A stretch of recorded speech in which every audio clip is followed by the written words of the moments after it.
Lou Anarumo is throwing some stuff at the offense in a really good way. Previous camps with Matt Eberflus and then Gus Bradley is pretty vanilla during practices. But Lou Anarumo is getting after it with the guys that he's got, and he's happy with the guys he's got, despite the fact that a lot of the cornerbacks are hurt. Other than that, relatively healthy. Kwity Paye down again today with that groin. But here's Lou Anarumo talking about his defense. You got the first question, bud. Who's your favorite player on the defense right now? Number 99. There we go. Great answer. Mr. Buckner. And apparently makes a lot of money. I didn't know that. This has been very trying on your secondary. Obviously, a lot of guys out. At the same time, you're getting good looks at Jonathan Edwards and Alex Johnson. How have those two specifically stepped up? Yeah, I think, as you mentioned, it just creates opportunity for everybody. And, those guys are going to get a ton of reps in these next two preseason games. And, it's going to benefit us down the road. Both guys are challenging. They've got their good moments and bad moments. That's like playing a corner in this league. But, they're doing a lot of good things. You are mixing and matching a lot like that, trying to figure that picture out back there. Just how much of a luxury is it to have Buckner and Latu and the things that they're able to do together right now? Yeah, it's great. They're veteran guys now. Latu's veteran, but really explosive guy and working with Buck and Kwity when he's out there and Ty and the whole group. It's Samson.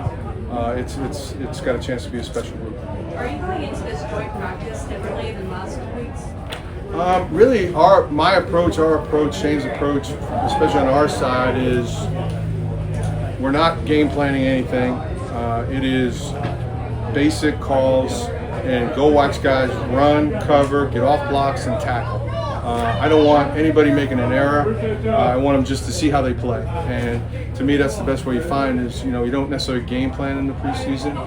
We're just looking to see who can play fast. Shane mentioned a quarter for your guys. Why do you like that, seeing them in an actual game setting? I just think, we're in a new defense, and, as long as number 90 does his job. Oh, hey, Grove. What's up, Grove? Good to see you. No, we're looking forward to getting the guys together and actually stepping out there in Lucas Oil for the first time in 2025 and making an impact. You've been a starter and the preseason type of guy, like you'd like to see yourself? We've kind of been a mixed bag. It's since he's less playing than more. We've done both though, so I'm indifferent. With Jonathan Edwards, what has he done to get your guys' attention? Well, these rookie corners, he's got his hands on a bunch of footballs, so let's start with that. He showed up in our run fit the other day, which was great to see. He'll come up and tackle. So, he's got a ways to go, but he's certainly got the traits that you're looking for. Since we last asked you about him, Hunter Wooler's made about 100 more plays in camp, it seems like. What's the growth been like for him?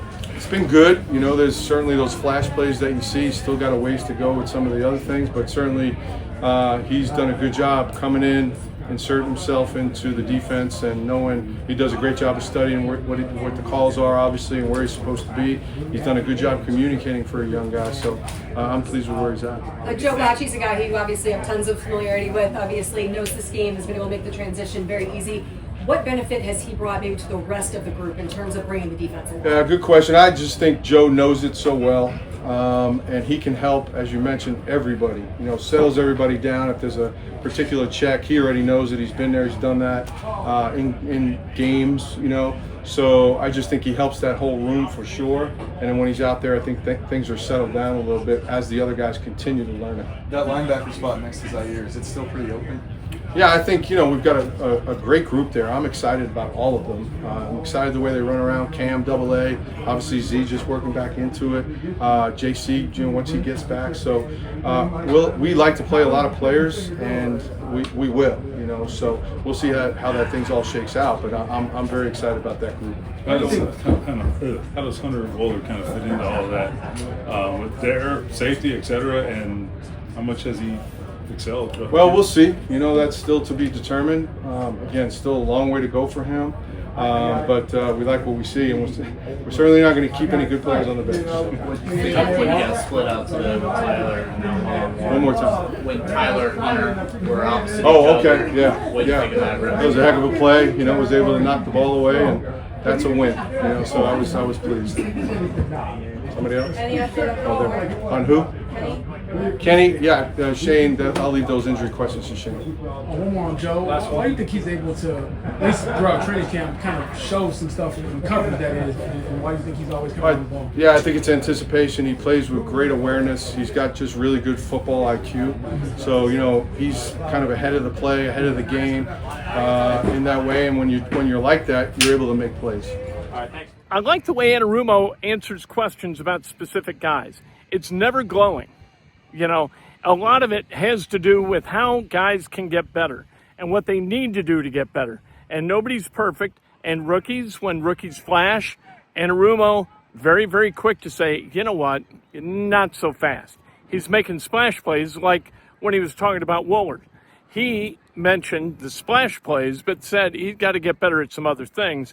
And he does. That's it. That's being a rookie in the NFL. So defense, not a great day today, not a bad day. I think it's a good defensive day when the offense has to work really hard and work smart in order to beat the defense. We'll see what happens out here on Thursday when the Packers come to town.